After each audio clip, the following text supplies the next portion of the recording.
LeAnna Beach, and Hello. I'm from Berkshire Hathaway Home Services, and today it is not Janelle King again. We have this joke that every week Janelle is supposed to be on, and this week she has the flu, and so I asked Erik Maybee from Maybee Home Inspections to be with us again. He was my first guest, and it was so well done that he decided to come back again, and it looks like he's brought us a toy, but it's not a toy, and we actually had this working the other day at one of my houses. Yeah, so today I brought a tool, one more tool. And that's what you tell your wife all the time. Yeah, tools, yeah. Everyone kind of knows me as the gadget guy. Today I brought a crawl space drone, or bot. That's what I think it's named, and we're looking at a different name. As Yes, LeAnna we're trying to come up with a clever name for it. But this is a great tool for a home inspector, for me, really. It allows me to go into spaces, one, I wouldn't want to go, and two, that I simply can't fit because of my physical size. As you can see, it only stands about 7 inches tall, so it really... Because a lot of crawl spaces in older homes, and I had you in a home that was built in 1900, the crawl space is as big as about 1.5 feet by 2 foot wide. Yeah, right. And it's just almost impossible to get a regular, normal person in and out, and I had you looking at plumbing and the heating and cooling system. Right. And so then tell them, once we just put the little bot underneath there. Yeah, we were able to see exactly what was going on. I was just in a crawl space with it 2 days ago that even the termite inspector, no one could get in it. I don't even know how they're going to do the repair. But we really got in there and we saw rust holes in the ductwork, and they were losing a lot of air into, into the crawl space. Yeah. And we found a plumbing leak that was in the back corner that looked like it had been leaking for years, that no one even knew, had any idea that was going on. It really opens up the visual aspect of what I can see and what I can't see. I have got it stuck, so it's not perfect, but it sure opens up 75% of the crawl spaces where before probably only 30%. Could you also use it in an attic? I have used it in an attic. It's a little difficult. If it's fiberglass bats, it works really great.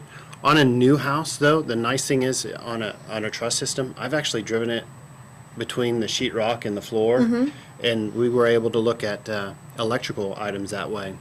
So that really opened up another aspect where the homeowner questioned whether it's wire splices in between the void, and I said, well, I really can't see that far, but let's see if this would work, and we stuck it in that, and away we drove, and we were able to see a lot of things that So this works like an RC car. It is an RC car. It's got a remote, it's got a video camera, you can see it's got an antenna. It works just like an RC car. It's specifically made, it's a toy. You saw, I posted the other day on social media that my kids were playing with it in the office. But yeah, it's a glorified RC car. Right. So it's like a little tractor car, and then it just kind of bumps over anything that over it needs to plumbing bump pipes, over. And then, but gas you lines. and I were upstairs in the house, and the bot was underneath us, and we could see if there was a wet spot underneath where we Right. thought maybe there was. Because my fear was that there had been water underneath this particular property, and there had not. It was bone dry, but that was something that we could tell clear over without having to do. Without crawling. I don't know if you remember that, but the greatest thing I thought was the nicest thing about this was those 2 bumps in the floor. And we could, just looking at the floor, we couldn't figure out what was going on, but we were able to drive the bot over there and then walk right over there, and we could correlate those 2 posts that were sticking through the floor and what was exactly going on. So what it was is it was a hardwood floor, and all of a sudden it had a little bit of an incline in the middle of the floor for no reason. And I thought maybe there had been water underneath the crawl space that had caused this to heave and go like this.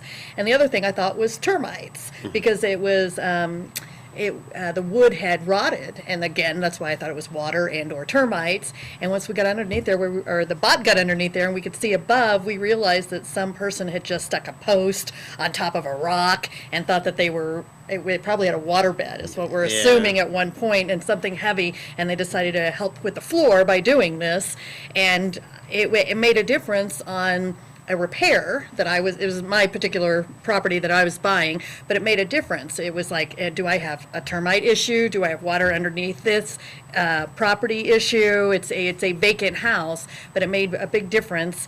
It was like a $20 repair instead of a $2,000 repair. Exactly, so that made a big difference to me. So what else do you do with your bot? So the other, this was another nice situation. I was out in the country, and it was a crawl space that had a cellar underneath it, and it was just not safe to get under.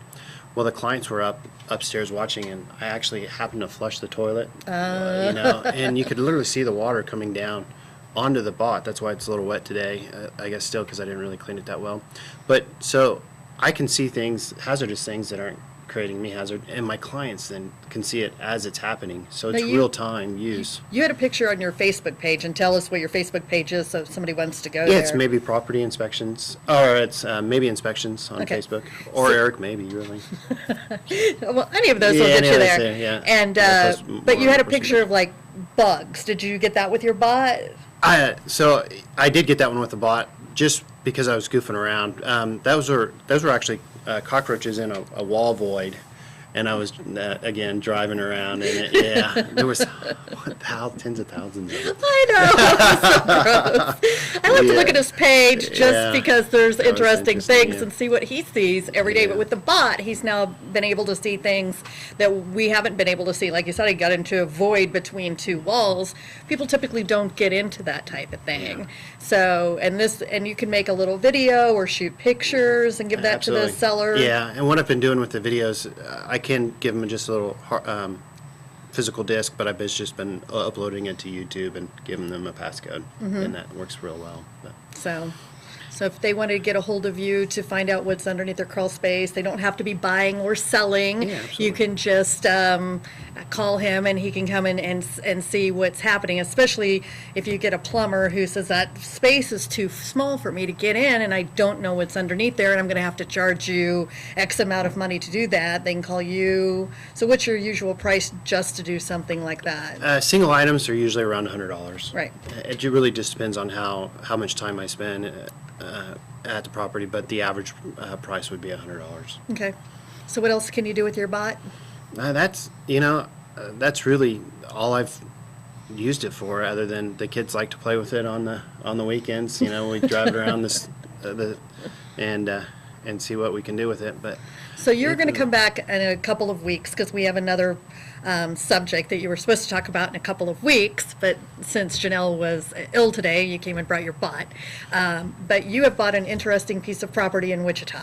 Yes, I bought the old Metro Meridian, and we've turned it into a creative space, Muse Meridian, and it's turning out to be a fun little project. It's a huge project. I've been there. Huge, 26,000 square feet. So, and you've got your own gym and everything. So then we say the kids play around with it. So you get to play around with it in a huge gym inside. So we'll talk next couple of weeks about the Muse. In the meantime, I hope that you have a good week. We're supposed to have some fantastically weird weather all week. It's supposed to snow one day and rain one day. And snow Wednesday. And it was 50 degrees yesterday. I know. I was doing yard work on Saturday. Thank you. Thank you.